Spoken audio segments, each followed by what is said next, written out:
Our next submitted members is Riana Te Ngahue. Te Ngahue, tēnā koe, Duncan.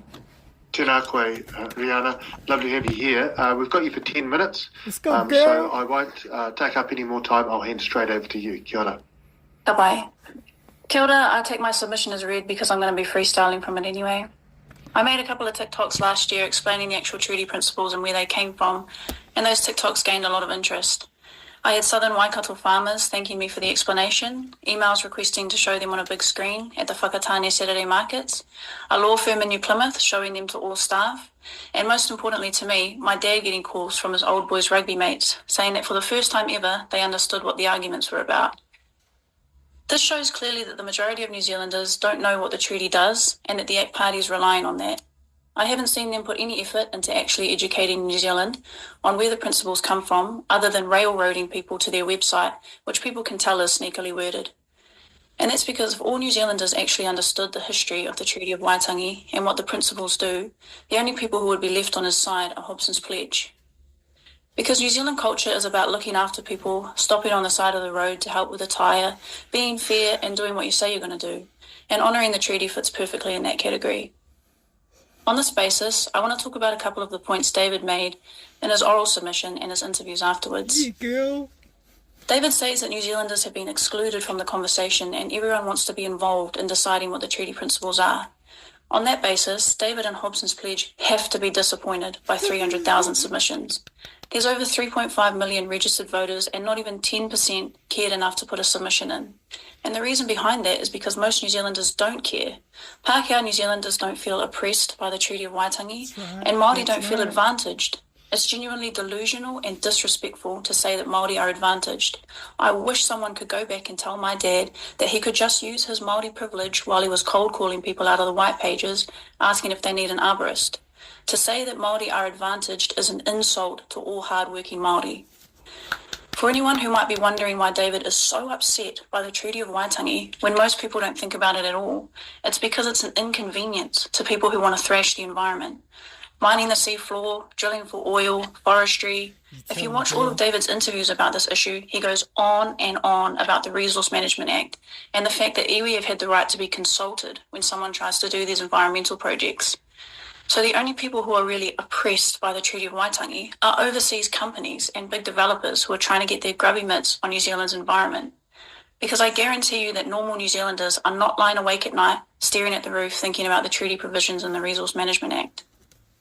In his submission, David mentions that freedom under the law doesn't guarantee wealth or material equality, which translates to not everyone can be rich. He says it creates the best opportunities for prosperity. In other words, you can get ahead.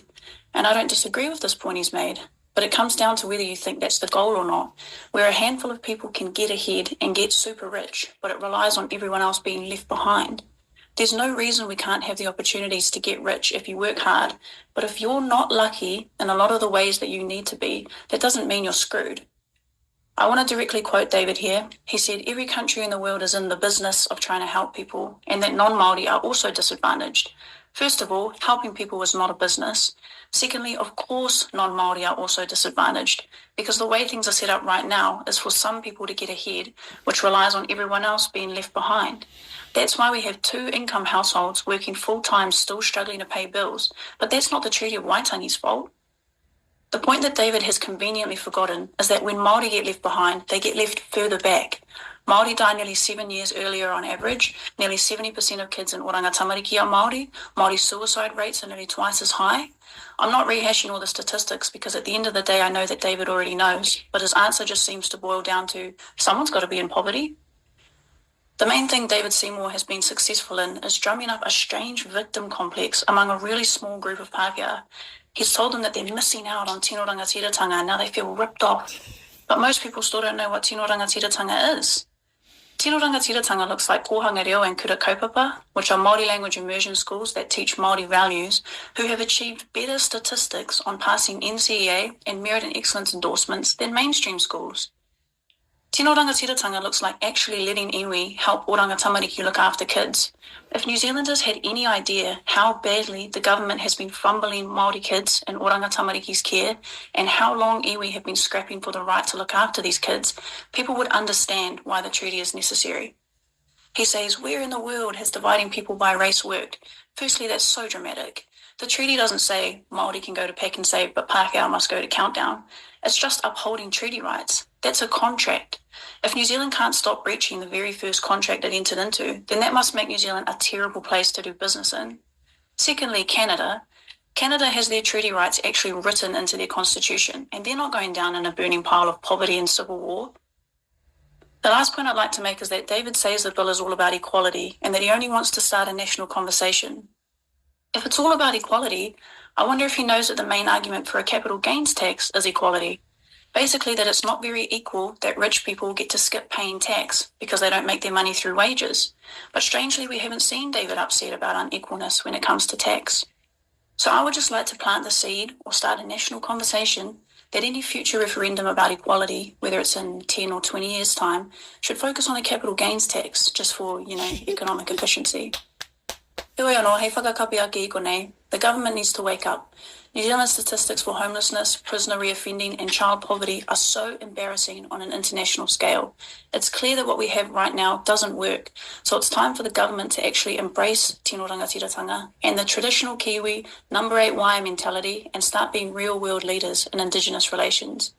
E mihi nei ki ngā toki o te whawhai mo te tiriti I roto I ngā tau, nā rātou te huarahi I para, hei whai mā te mai te tiko nei. Koia tāku, that's all I have to say. Tēnei au ka mihi. Kia ora, thank you very much, Riana. Love your work on social media. Let's go to Steve Abel first. Can I defer to Hannah first? I'll jump after that if there's time. Okay, Hannah. Thank you, Steve. O tēnā rā koe te tua wahine. E kore ngā mihi e mutu ki a koe me o mahi kua whakatairanga e koe ki runga I ngā I runga I ngā pai ahua I te whakamata wera mō mea kānui taku mihi. I just wanted, my one question is, could you just talk about maybe some of the stereotype misconceptions that you said to say Māori are a disadvantage to hardworking Māoris. So what are some of the misconceptions that we have some type of advantage in our country? Do you think you could touch on some? I think one of the misconceptions is that Māori are lazy and all on the dole. Every Māori I know is incredibly hardworking. If you tried to tell me that my uncles and my dad are lazy, there's no way. They're the hardest working people I know. And I think that people forget that that's the majority of Māori. They're not necessarily marching in the streets. They're out there working and contributing to the economy. And some people have no idea how the Treaty of Waitangi affects them, and that's not their fault. But it's just a responsibility of the New Zealand government to educate everyone. Yeah. Steve. Yeah, kia ora. Thank you for your excellent submission. You touched on a really important point, I think, that the author of this bill is cynically using a principle of equality to justify nullifying Māori tino rangatiratanga, because really the motive is that it's a barrier to corporate free exploitation of our oceans, our coastlines and so forth. That's what you alluded to. Can you expand on that? Yeah, I think I mentioned it in my oral submission as well, that the Treaty of Waitangi and the partnership principle in particular has given iwi the right to be consulted on a number of things like resource consent applications. One example would be the seabed mining off the shore of Taranaki. And most people aren't bothered by that because they're not trying to do seabed mining. So the people who are really upset by it are the overseas companies trying to get into seabed mining here. Yeah. Yeah, well articulated. I completely agree. Thanks. Okay. Hey, look, thank you for that. A really good submission, and thanks for your contribution to the debate. Kia ora. Tēnā koutou. Yeah, Ree! Pies, Ree! Pies, Ree!